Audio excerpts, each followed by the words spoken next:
The only thing I remember is waking up back in Irwin County Detention Center with feeling woozy. When I feel I got like 3 different bandages on my stomach. So I'm like, what went on? What's up?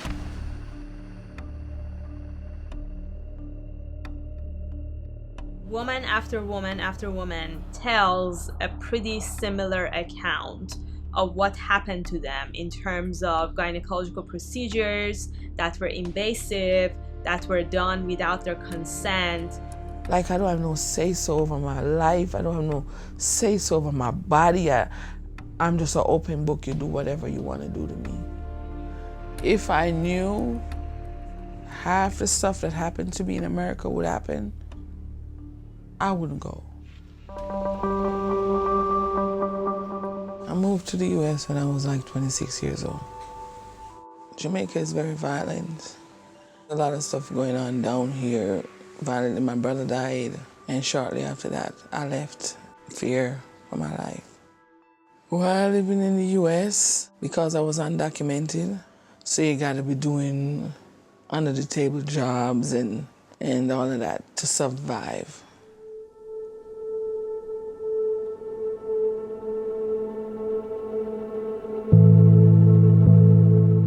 When you're undocumented, immigration put a hold on you to deport you back to your country. I was paying taxes, I was doing all of that, and I don't have a felony. So I was like, by the time I get to ICE, I'll get a bond, and I'll get out. ICE came that Friday morning and picked me up and take me to where I was is like 3.5 hours away, to Irwin County. They keep denying me bond. I was there for 1 year and 6 months. From there, my life take a turn for the worse.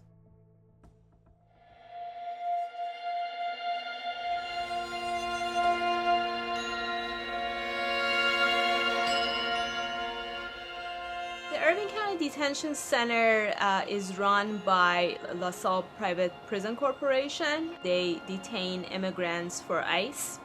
So my name is Azadeh Shahshahani and I serve as Legal and Advocacy Director with Project South. I've been looking at the conditions at the Irvin County Detention Center for about 10 years now, and we found a range of violations, placing people in solitary confinement as a means of retaliation, lack of adequate access to healthcare, including for women, so lack of reproductive health care or lack of prenatal care. The hygiene situation was pretty horrid. The food often had foreign objects in it.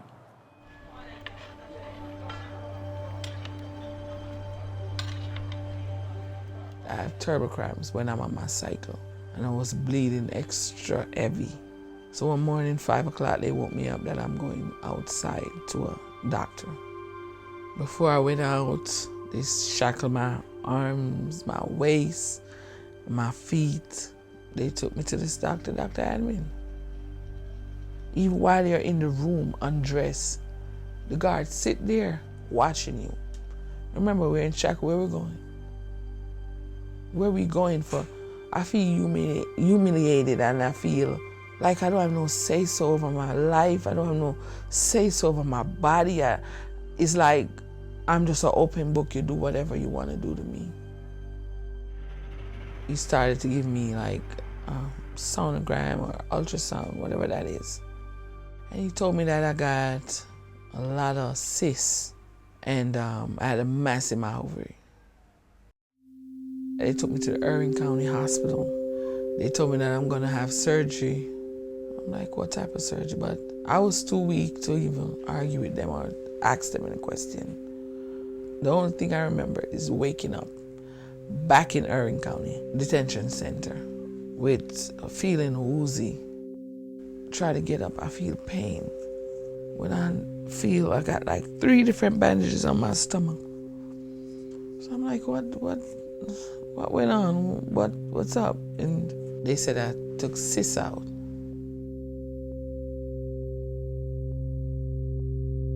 The American College of Obstetricians and Gynecologists was asked to provide several physicians who could review cases of women at the ICE detention center, and I was one of 5 physicians.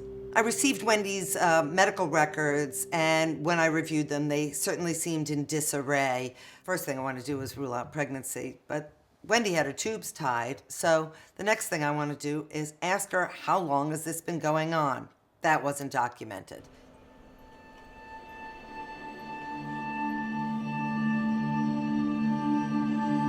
Within weeks, he recommended surgery, and I think that was very aggressive and inappropriate.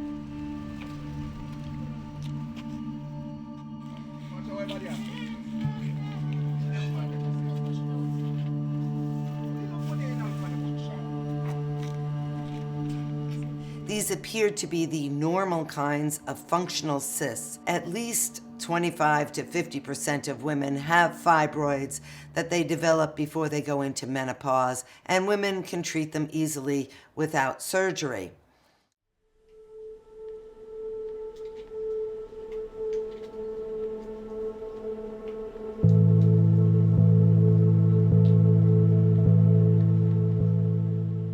Then he told me my mass is big as a cantaloupe. He said he got cancer. By this time I was stressed out. I called in my family and everybody, because when you hear about cancer, the only thing you think about is death. I wrote a will to my brother. And I told him, the love I have for my children. I told him if I die, we should keep them and what they need to do. And according to Dr. Amin's notes dictated 2.5 weeks before her scheduled admission, the patient requested removal of both tubes and ovaries, and then he reviewed the possible complications and wrote, she understands and agrees for the surgery. Much of the record is illegible.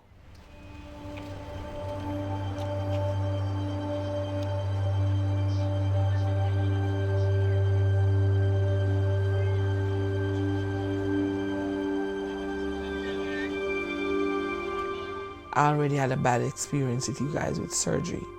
And then you want me to do a major surgery, like a hysterectomy, and I'm still there with the pod dirty.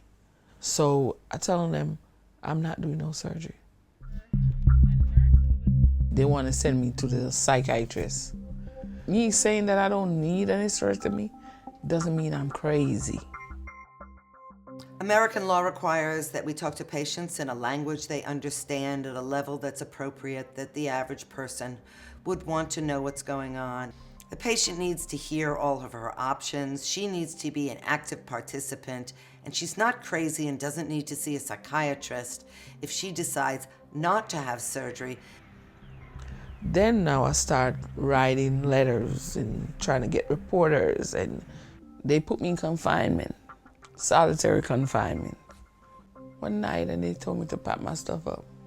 They took me to Louisiana, to a different state, a whole different ICE facility, and take me away from Irwin County because I was reaching out to different people. Even when the COVID came in, they moved me fast and deported me.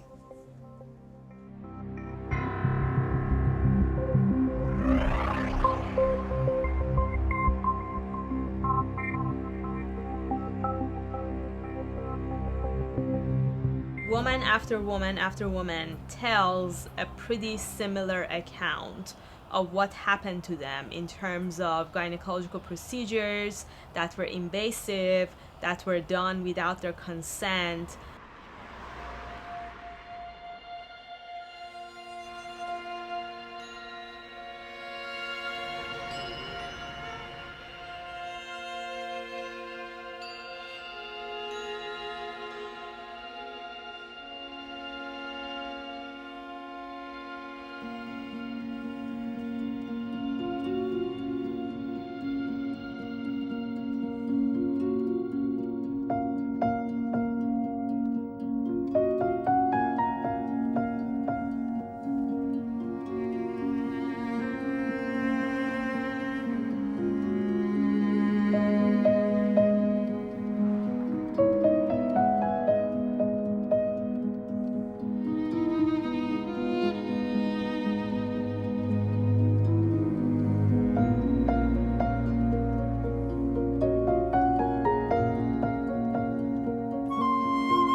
If I knew half the stuff that happened to me in America would happen, I wouldn't go. Can I have one?